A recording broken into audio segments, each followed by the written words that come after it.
Hello everyone, welcome to the new video lecture of subject Electrical Engineering Material. Myself Imanshu Joshi. So with this lecture we will start our new subject Electrical Engineering Material for BE 6th semester. From today I will start with the chapter number 1, name is Conductors. So this is our syllabus for chapter number 1, and one by one we will cover all these topics in upcoming new video lectures. So let's start with the classification of electrical engineering material.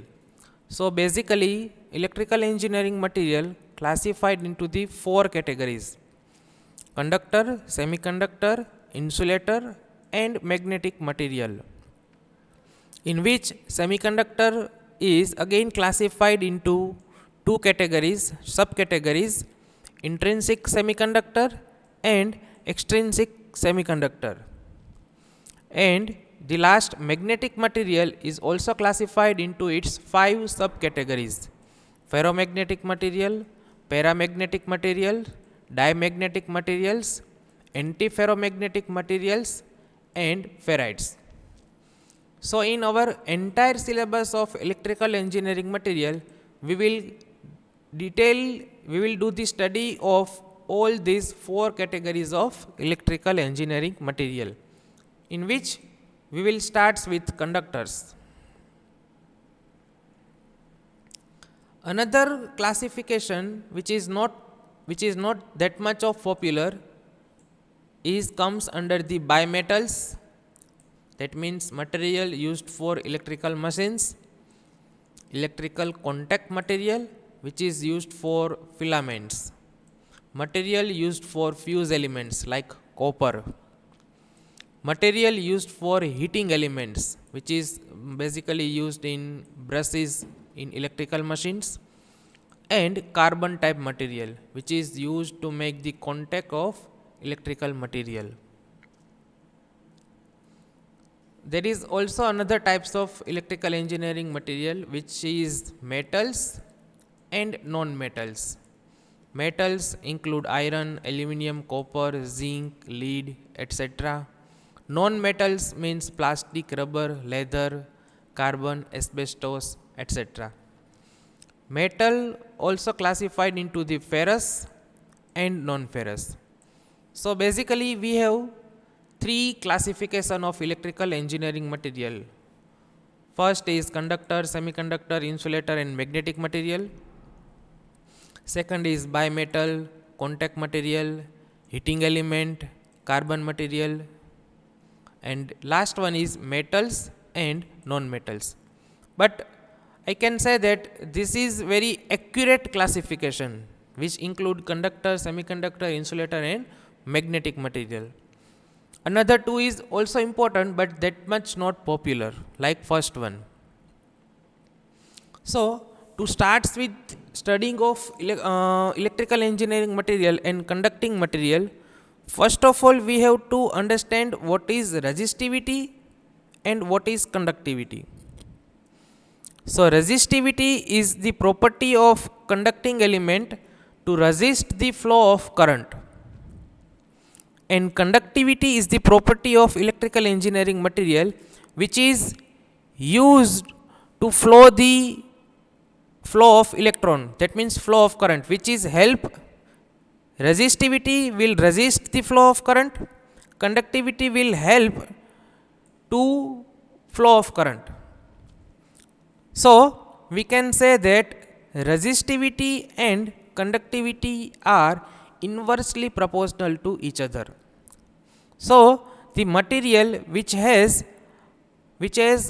highest resistivity, we can say that that material will have lowest conductivity. On similar way, the material which is having a highest conductivity will have the lowest resistivity. So what is resistivity or what is conductivity? So we can say that low resistivity means high conductivity and high resistivity means low conductivity. So this is the basic difference between resistivity and conductivity. Resistivity will oppose the flow of current and conductivity will help to flow of current. So we already know that resistance of any conducting element is given by R is equal to rho L by A, in which rho indicates the resistivity of material, L is the length of that material, and A is the cross sectional area of that conducting material. So from this we can write rho is equal to R into A upon L. So what should be the unit of resistivity? Let's derive it. So R is the resistance which is having a unit of ohm.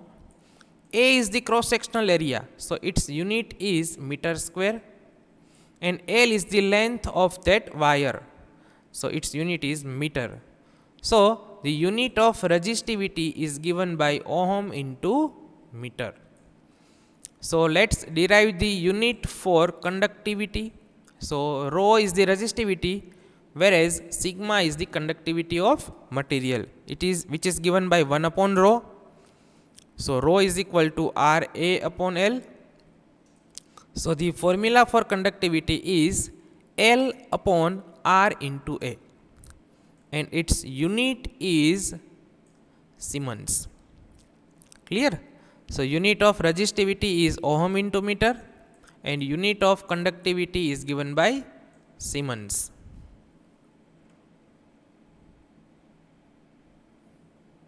So let's talk about the conducting element. So from all conducting element, silver has the highest electrical conductivity. Clear? Silver has highest electrical conductivity. That means silver has lowest electrical resistivity. And after silver, the second highest conducting element is copper. So due to the cost of silver, we are not used conducting element as electrical engineering. Clear? Silver is used in most of uses in ornaments and jewelry side because of its cost. So we cannot afford silver as our conducting element. So we will use copper as our conducting element because copper is second highest electrical conducting material. We can say that copper is having a conductivity which is 5 to 10% less than silver.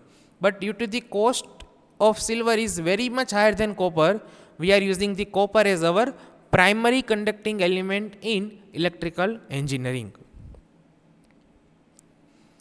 Here is the some list of metal which is having a resistivity. So over here you can see that least resistive element is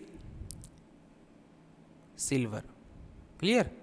Silver is having a resistivity of 1.629 micro ohm centimeter. Clear? So silver is having a least resistivity, means highest conductivity. After silver we can see second rank is given to copper.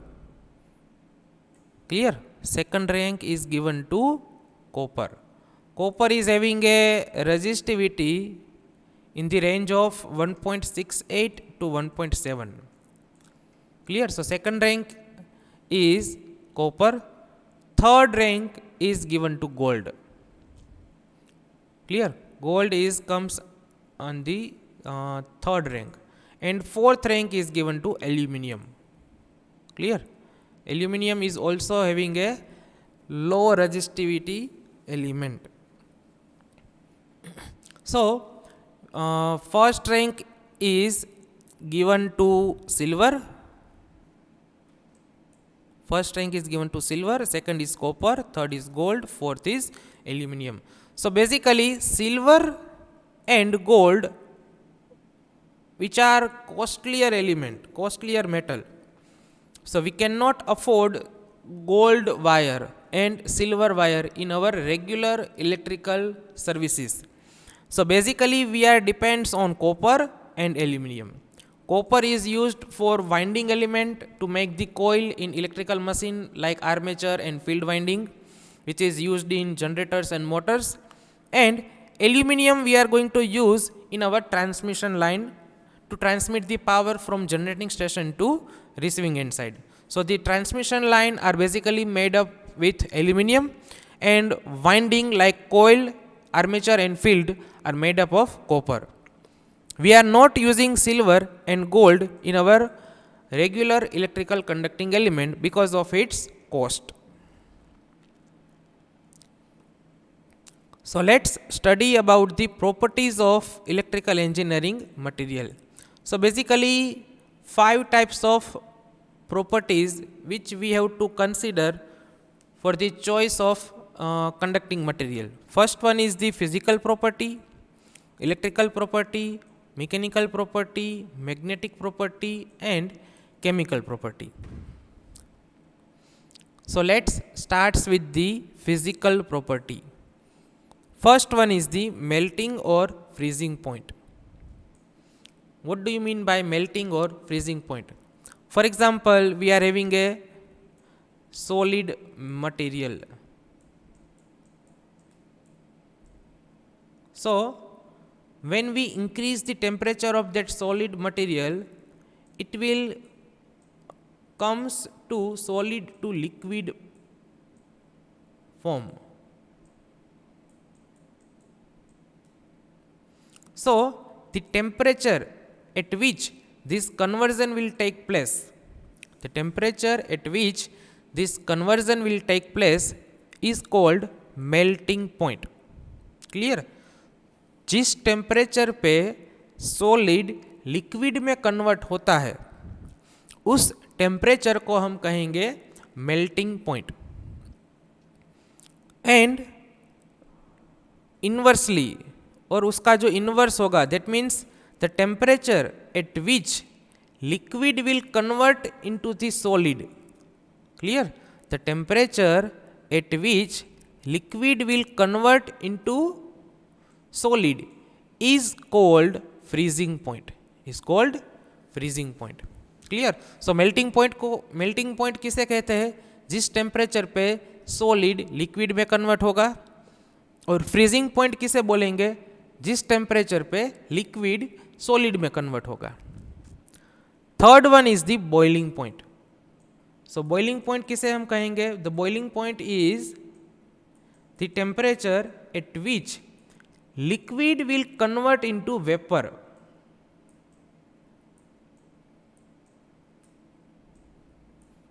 जिस temperature पे liquid vapour में convert हो जाएगा उस temperature को हम boiling point कहेंगे. So the second property is boiling point. Third property is density. Density means mass per unit volume.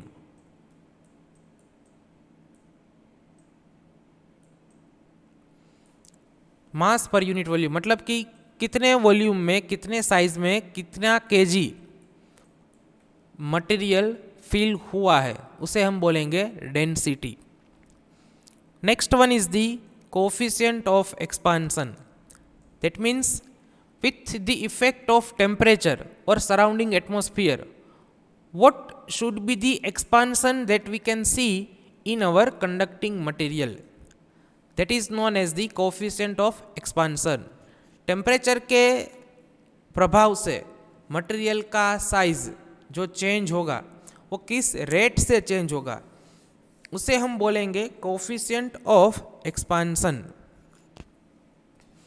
Next is thermal conductivity. That means how the heat will transfer from one point to another point in that particular metal. That is known as the thermal conductivity. That means the transfer rate, heat transfer rate of material.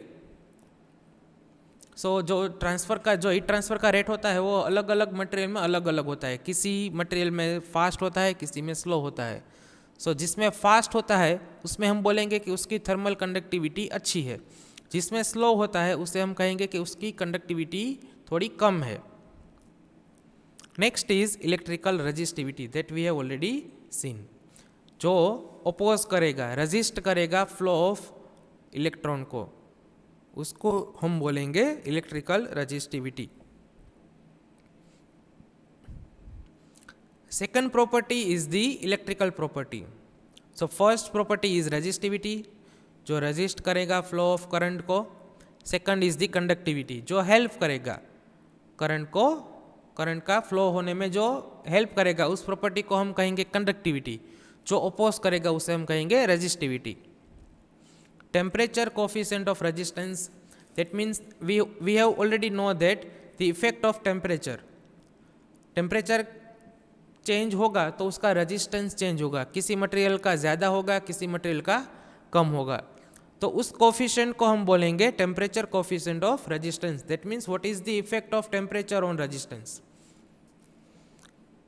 Dielectric strength, that means वो कितना voltage withstand कर सकता है without breakdown, उसको हम बोलेंगे dielectric strength.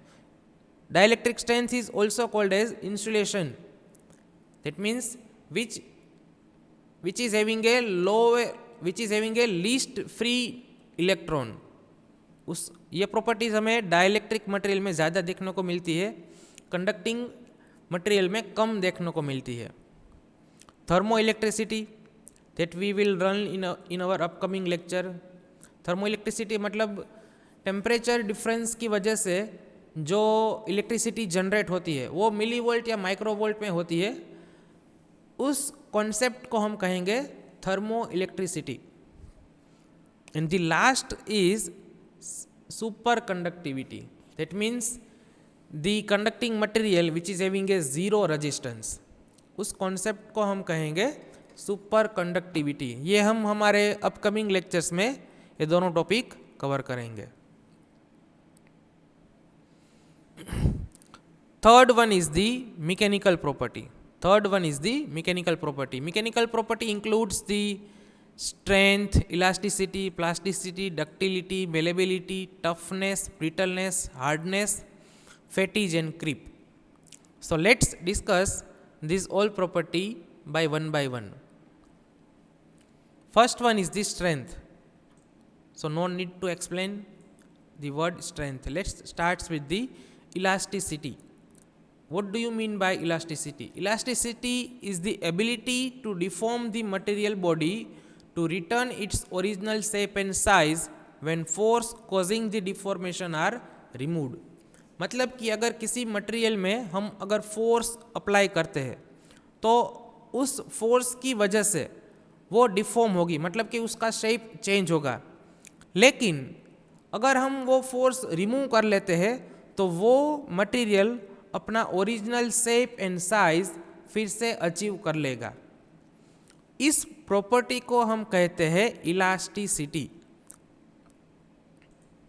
Third one is the plasticity. Third property is plasticity. Plasticity is the quality of material being easily shape और moulded under the external force.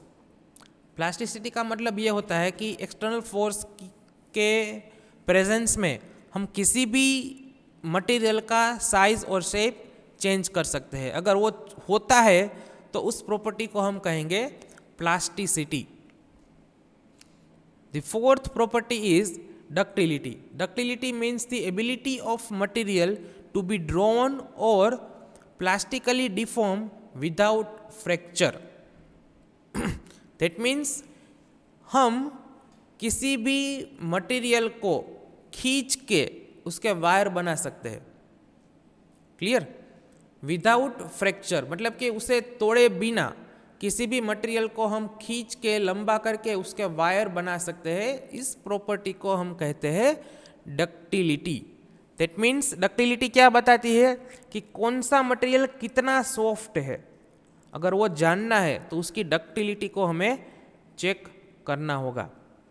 So basically ductility will check the tensile strength of material. Clear? किसी भी wire, किसी भी shape के wire को, किसी भी shape के मटेरियल को हम खींच के कितने पतले मटेरियल में कन्वर्ट कर सकते हैं विदाउट ब्रेक, उसको हम कहेंगे डक्टिलिटी। सो बेसिकली ये टेंसाइल स्ट्रेंथ रिप्रेजेंट करता है। So we can say that what is the difference between elasticity and ductility? So elasticity refers the deformation of spring back and ductility refers to deformation that doesn't spring back। मतलब कि elasticity में क्या होता है कि किसी भी material में हम फोर्स अप्लाई करते हैं और फोर्स रिमूव होने के बाद वो मटेरियल अपना original shape and size achieve कर लेता है। डक्टिलिटी में ऐसा नहीं होता। अगर आपने एक्सटर्नल फोर्स दिया और वो डिफॉर्म हो गया तो मतलब वो वही शेप में रहेगा, वो फिर से अपना original shape and size achieve करेगा नहीं। That is the basic difference between elasticity and ductility. Next one is the malleability। So malleability is the ability of substance to be hammered or rolled into thin sheet। So basically the quality that can be shaped into something else without breaking is known as its malleability। So malleability में क्या होता है, हम किसी भी चीज़ में hammering करके, मतलब कि उसे किसी भी ठोस चीज़ से मार के हम उसकी पतली शीट्स बना सकते हैं विदाउट ब्रेकिंग। बेसिकली क्या होता है, किसी भी चीज़ को हैमर से मारने के बाद उसके थीन शीट्स बना सकते हैं, तो वो उसकी मेलेबिलिटी की प्रॉपर्टीज दिखाता है। मतलब क्या होता है, malleability will consider the compressive strength. किसी भी चीज़ को ठोस चीज़ से मारने के बाद उसका जो शेप चेंज होता है, उस प्रॉपर्टी को बेसिकली मेलेबिलिटी के नाम से जाना जाता है। So ductility will check the tensile strength, जहाँ पे हमने बात की अभी, डक्टिलिटी भी जो है उसकी टेंसाइल स्ट्रेंथ मेजर करेगा और मेलेबिलिटी जो है वो उसकी कंप्रेसिव स्ट्रेंथ को जांचेगा। Next one is the toughness. Toughness क्या होती है? Toughness is the ability of material to absorb the energy and plastically deform without fracturing. So toughness मतलब हम बोलते हैं ना वो कितना टफ है। टफनेस मेजर करता है एनर्जी पर यूनिट वॉल्यूम, मतलब कि जो शेप है उसमें वो कितनी एनर्जी एब्जॉर्ब कर सकता है विदाउट फ्रैक्चरिंग। मतलब कि वो कितना मैकेनिकल स्ट्रेंथ विथस्टैंड कर सकता है, मतलब वो सारी एनर्जी जो हम उसको हैमरिंग से या प्रेशर से या टेंसाइल स्ट्रेंथ से देते हैं, वो कितनी एनर्जी वो विथस्टैंड कर सकता है विदाउट फ्रैक्चरिंग, उसको हम बोलेंगे toughness. So the metal that can absorb before rupturing, उसको वो टूटे बिना कितनी एनर्जी एब्जॉर्ब कर सकता है, उसको बोलते हैं toughness. So toughness requires the balance of strength and ductility. Clear? उसको हम बोलेंगे toughness. Next one is the brittleness. So brittleness is the property that fracture when subjected to stress but has little tendency to deform before rupture। Rupturing किसे कहेंगे, brittleness किसे कहेंगे? जिसमें अगर हम किसी भी मटेरियल को स्ट्रेस देते हैं तो वो टूट जाता है, थोड़ा सा वो डिफॉर्म होने के बाद वो टूट जाता है, इसको हम बोलेंगे ब्रिटलनेस। मतलब कि ब्रिटलनेस जिस मटेरियल में होगी ना, वो मटेरियल हार्ड तो होगा बट वो इजीली ब्रेक हो जाएगा, उसको हम बोलेंगे brittleness. 8th one is the hardness. Hardness is the ability of metal to resist deformation. मतलब बोलते हैं ना कितना सख्त है कोई भी मटेरियल, कितना सख्त है वो उसकी हार्डनेस से पता चलता है। मतलब कि वो डिफॉर्म नहीं होने देगा अंडर द एक्सटर्नल फोर्स। अगर उसकी हार्डनेस ज़्यादा होगी तो मटेरियल एक्सटर्नल फोर्स के अंडर में डिफॉर्म नहीं होगा, उसे हम बोलते हैं hardness. Next one is the fatigue. Fatigue का मतलब क्या होता है? थकावट। अगर उसका हम मीनिंग सुने तो फैटिज का मतलब होता है थकावट। सो उसकी डेफिनेशन है progressive and localize damage that occurs when material is subjected to cyclic loading. मतलब कि हम किसी भी मटेरियल को साइक्लिक लोडिंग पे रखते हैं तो उसमें क्या होगा, due to the ageing effect उसके जो मटेरियल जो होता है उसमें लोकलाइज डैमेज हो जाएगा। मतलब कि वो शायद किसी तरह से मुड़ जाता है या किसी जगह से वो डिफॉर्म हो जाता है, परमानेंटली डिफॉर्म हो जाता है। तो उस मटेरियल को हम बोलेंगे, उस मटेरियल की प्रॉपर्टी को हम बोलेंगे फैटिज।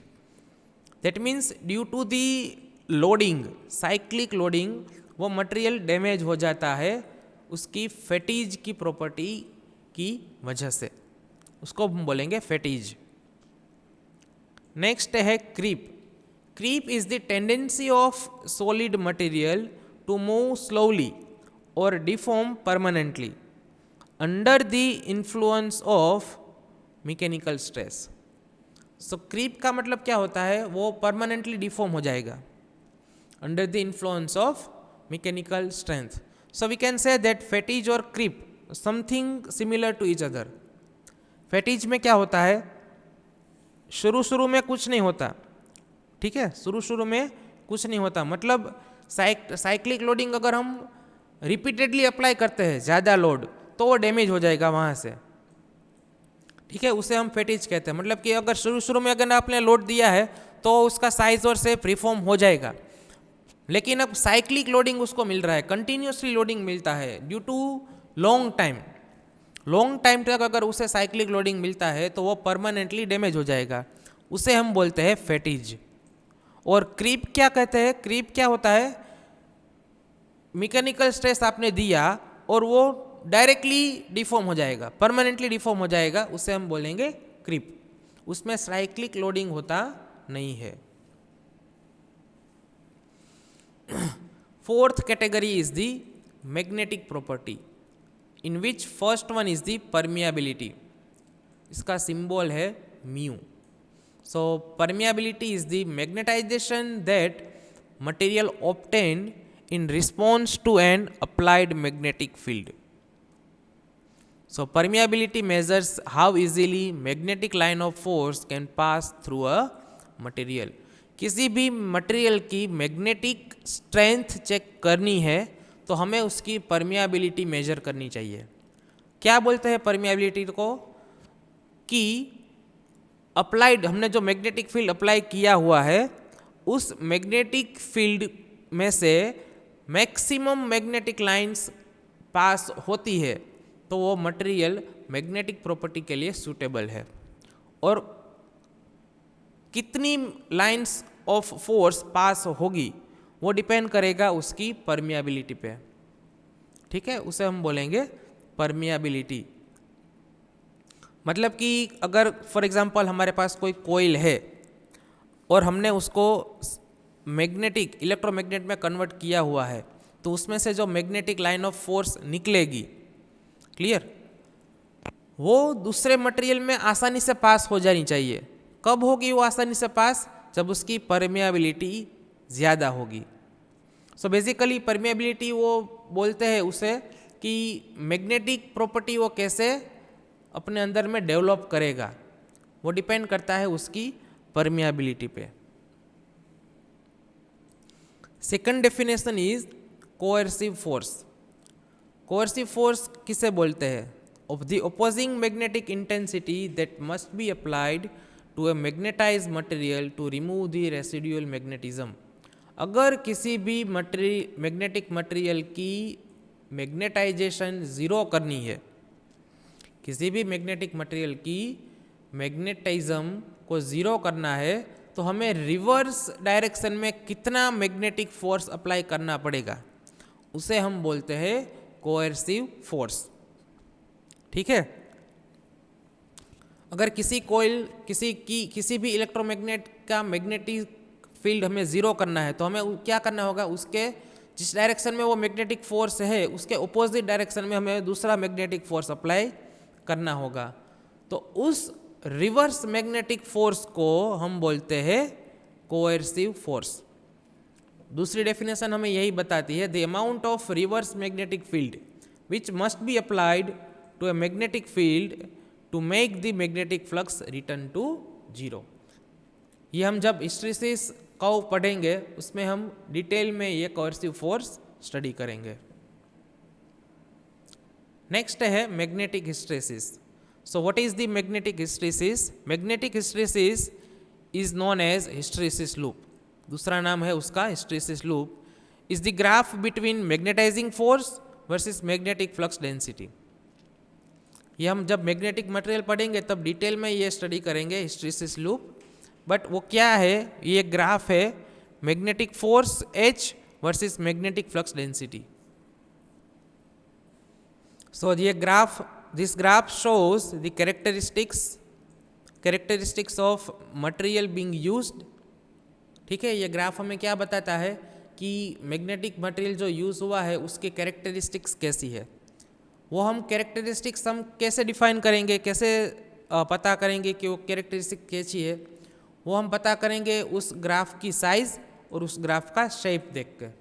ठीक है, हम डिटेल में स्टडी करेंगे अपने मैग्नेटिक के लेक्चर्स में। The fifth property is the chemical property, in which first one is the corrosion. So what is the corrosion? Corrosion is reversible interfacial reaction of material with its environment, which results in consumption of that material। मतलब क्या होता है कि कोई भी material होता है वो जब एनवायरनमेंट के साथ रिएक्ट करता है, ठीक है, तो उस मटेरियल का कंजप्शन हो जाता है due to reaction of that environment on that metal, उसे हम बोलते हैं कोरोजन। जो जंग लगना बोलते हैं ना, उसको हम बोलते हैं कोरोजन। वो क्यों होता है? वो होता है एनवायरनमेंट के इंटरेक्शन से उस मटेरियल पे। So due to the corrosion the chemical reaction between it and surrounding environment, मतलब के मटेरियल और एनवायरनमेंट के इंटरेक्शन से जो कंजप्शन होता है मटेरियल का उसे हम बोलते हैं कोरोजन, उसको बोलते हैं जंग लगना। Second one is the chemical composition. What is the chemical composition? It is the chemical elements that make up any particular compound. कोई भी केमिकल कंपाउंड बनाने के लिए कौन कौन से केमिकल मटेरियल्स चाहिए, उसकी identity and it's number decide होते हैं उसके केमिकल कंपोजिशन से। So this is also a chemical property of material. Third one is the acidity and alkalinity. So acidity is the measure of solution's capacity to react with strong base is known as its acidity। मतलब के किसी भी solution है उसकी base के साथ solution होने की जो कैपेसिटी है उसे हम एसिडिटी बोलते हैं। एंड अल्कलिनिटी का मतलब क्या होता है? Alkalinity is the measure of solution's capacity to react with strong acid. ठीक है, अल्कलिनिटी का क्या होता है? सॉल्यूशन की जो कैपेसिटी है रिएक्ट होने की with acids is known as its alkalinity. And what is the acidity? Is the solution's capacity to react with strong base. ठीक है, बेस के साथ रिएक्ट होने की जो कैपेसिटी है उसे हम एसिडिटी कहेंगे, और एसिड के साथ रिएक्ट होने की जो कैपेसिटी है उसे हम अल्कलिनिटी कहेंगे। So these are the properties of material that we have learned today. So with this we will complete our session. Thank you very much. If you have any doubt, any question regarding this video lecture, you can give your doubt and question in comment section. And if you like this video lecture, then please share with your friends. Thank you very much.